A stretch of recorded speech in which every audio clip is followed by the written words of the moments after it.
gonna fly. Even if you try, you never gonna ride. Gotta keep your head up, even if you cry. That's just one more reason to try. We got One Piece. A lot of things to say about this chapter about Haki and its abilities. And honestly, to me, I feel as though this is going to basically be one big training. All the time that Luffy has spent in captivity with Kid and up until now, training while Queen is basically allowing Luffy to train right here. This is all one big training arc in a more interesting fashion that One Piece knows how to deliver, because it doesn't just feel like, oh, okay, Luffy went off to train again. Like, you know, the typical go away, time skip, yada, yada, yada, which has been done, of course, in One Piece, and it can be done again and again in interesting ways in the future in different series. But Oda's doing it in a way of like, I guarantee, for the most part, not I guarantee, but I feel very confident saying Gear 5th is going to be one of the results of this whole thing. If not Gear 5th, definitely one of Luffy's next big transformations, but I can see this being the hidden mystery of, because, you know, Luffy has to go somewhere in order to learn a new gear, unless it's going to happen in the midst of a fight, and that doesn't seem to be Oda's style when it comes to Luffy. It doesn't seem that he likes him to learn during the fight. It seems more so that he likes to have him learn off screen or during some sort of training, and then bring it back to the table when the main plot comes along. So that's what I'm feeling right now with all of this, and it's a huge mistake. Queen, huge mistake, bro. You done booked up right now with what you're doing, because you're giving Luffy time to prepare. You're teaching Luffy different things. In fact, he's going back to Rayleigh, which honestly, Rayleigh, I never realized how important from the time he entered the story he's been to Luffy's character development just in its entirety. Luffy was not developing that much up until Rayleigh came into the point. Yeah, we've had those awesome moments where, like the Nami moment with Arlong and stuff like that, but in terms of Luffy truly changing as a character and developing, it was Rayleigh that's been all along, again and again and again, the reason why Luffy said, yo, I'm done running. Remember back at the end of that, and I always reference it, but for me, that was a very powerful changing moment in Luffy's character when he finally said, we're done running from Fujitora and all them, that's over. That's to sleep. He put that to sleep, and from then on, he's kept going. Haki.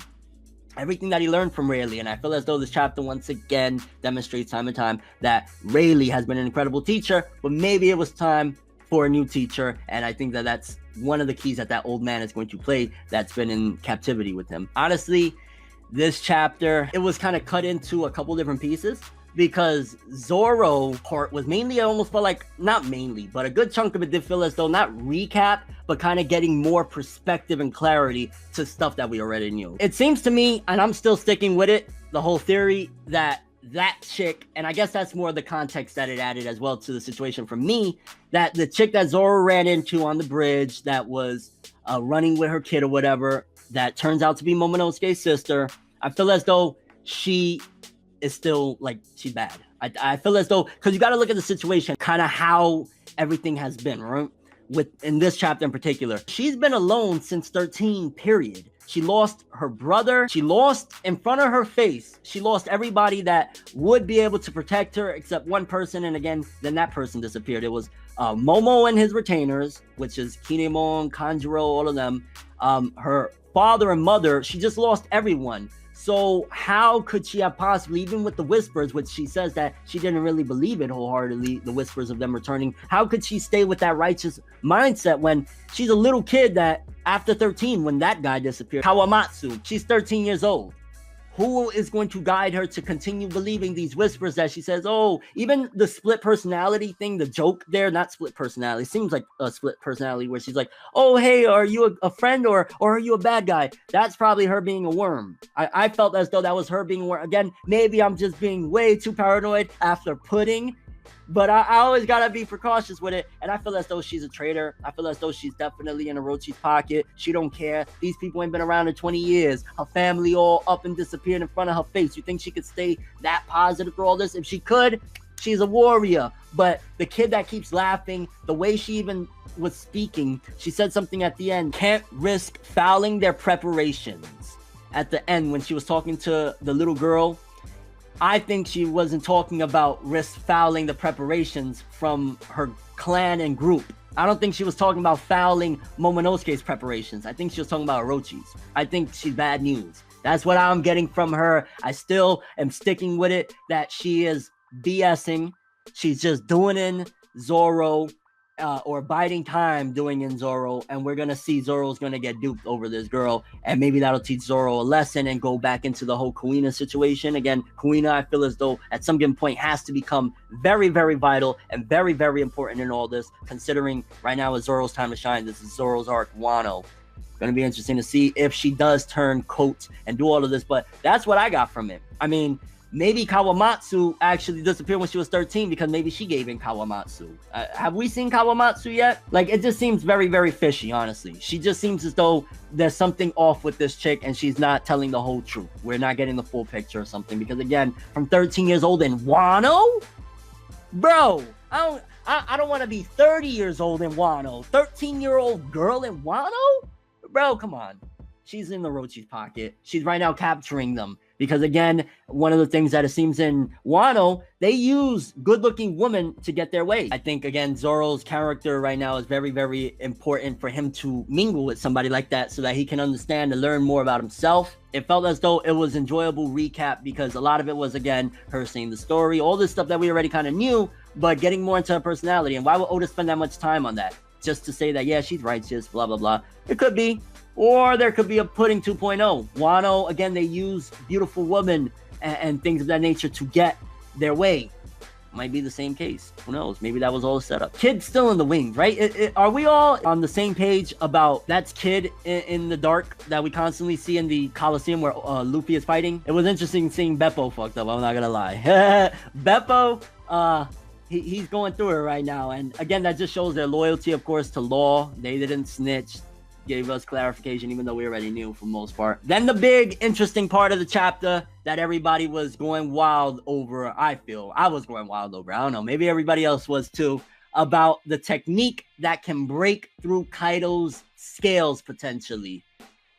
Because, boy, Luffy's going to need that. And this honestly feels like an incredibly interesting way to get to the point of Luffy being able to credibly, with help, I still feel as though no matter what, Luffy needs a lot of help, take down Kaido. Because Rayleigh, if this is a technique that Rayleigh can use, and Luffy is really using all of this time to train up to be able to do it on Rayleigh's level, it's going to be interesting to see if Luffy actually uses this technique and does. Again, I think possibly him using or learning that technique, that'll possibly be added on to whatever Gear 5th is. And Gear 5th is going to be deadly. I hope Gear 5th is finally a really serious badass. Like, don't get me wrong, I think Snake Man was the most badass Luffy transformation thus far, minus Gear 2nd. But I think Gear 5th has the possibility and potential to be even more badass. So I'm looking forward to that. Yeah, see, Luffy not being able to do it at Rayleigh's level is what's going to make it a challenge to beat Kaido and make him need a lot of help. If he at least gets the basics, because honestly, Luffy and them have been skimming by throughout a good chunk of the series on the basics. They ran through all of part 1 on the basics, not having Haki. So probably having the basics of Rayleigh's fundamental teaching of that, as well as a lot of help, could help to take down Kaido, especially if somehow Kaido's weakened. If Big Mom weakens Kaido some way, in enough of a manner to make it that, okay, now Kaido's weakened, now Luffy can use his premature version, that's how Luffy can get the win. I think Big Mom needed to be here because there was no other way that that monstrosity that fell from the heavens and survived can be put down. The old man versus the alpaca. It showed a couple of things. It showed, I think it developed the plot very nicely that Luffy taught the old man that he can teach him. Because Luffy was teaching the old man and it's like, oh, he's using a technique that the old man didn't even knew he had. It kind of showed the old man that basically he could be an instructor regardless. It showed him basically that you can, the same way Luffy was instructing him, and this old man can't really, like, yo, he's old as shit, and he was able to kind of evade stuff, then it made him think, okay, I could teach him as well, and that's where we're going to get that. I'm really excited to see what this old man can do, and if Luffy gets his way, it's going to be real freaking hype. The fact that Luffy was using already what he learned from Katakuri, that's great. I love how shonen have developed because they weren't that intricate from my memory of down to details like that. And not all shonen are like this. Obviously, this is something that Oda is capable of doing. But it definitely showcases that shonen in the future have to be a little bit more methodical to keep up with, at the very least, if you want to be with the best. And One Piece is one of, if not the best, because it's biggest in Japan, which quality and quantity obviously aren't the same, but yeah, it's interesting to see One Piece is really setting the bar. We're how long in? How many years has One Piece been going? And he's setting the bar that high. Yeah, and in a nutshell, it was a dope reveal at the end that old man is Higoro of, wait, how do you pronounce Hyogoro of the flowers, and pretty much he's kind of going to be an instructor again in what I feel is a training arc. This right now is a training arc. Queen is allowing Luffy to have a training arc in the middle of all this, and that of course is when the big baddies mess up. That's when they mess up and Queen is going to get bodied, and it's probably going to be that exact technique that takes him out. It'll be a good training for Luffy to use the technique, and then bam, Kaido get bodied. Kaido, the way he's moving, do you think that at this point, with Luffy learning that technique, Big Mom, and everyone else right there, this gives it a bit more of a credible chance for Luffy defeating Kaido and it making sense? Do you feel as though the way it's done is, or the way it's being presented, I guess, is good enough? Because a lot of people are going to be pissed either way. I feel as though unless Kaido is defeated by like Shanks or something, people are going to be pissed. If Luffy doesn't do it in an incredible way that like everybody, which I don't know, I have no, if there's any author in Shonen Jump that I have 100% faith in to pull something like that off, it is Oda. I don't see it being a complete ass pull, but people did complain about the Katakuri fight with Luffy. So kind of curious how you guys feel knowing that this is the future of where Luffy's techniques are going to be. Also, do you feel as though this is the precursor to Gear 5th, or it's going to just be another BS victory for Luffy? I mean, clearly, once he gets the grasp of this while fighting in this thing, that's how he's going to take out Queen. Almost guaranteed. That's been already set up there. But will that be enough? Not mastered, because there's no way he can master this in this, you know, saga right now of what's going on. Could he, with that inexperienced version of that Haki technique, be able to take out somebody like Kaido?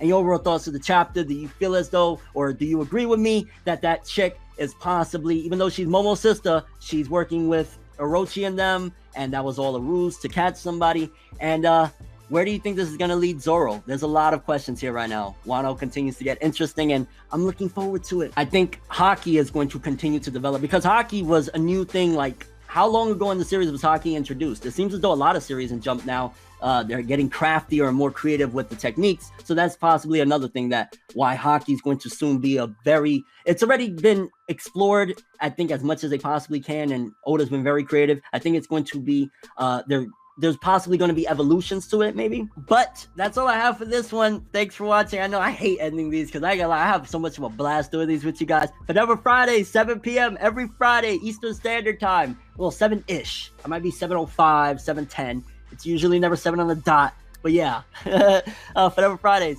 That's all I have for this one. Thanks for watching. Hope you enjoyed. If you liked anything I had to say or enjoyed the video, drop me a like. I'd greatly appreciate it. And if you want more from me, make sure to subscribe. Follow me on Twitter, Instagram. Hit the bell to get all notifications. If you miss getting my notifications in, it's because YouTube. Make sure you got that all notifications on. I think you got to click it twice on the bell. I'd really appreciate it.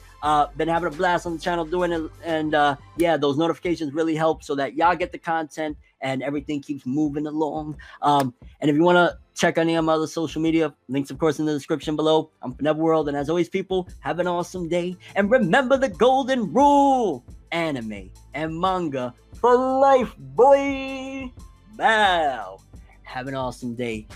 Can't forget the music, though. Although I can't even play music. Shit, I can't play music. Ah! It's coming.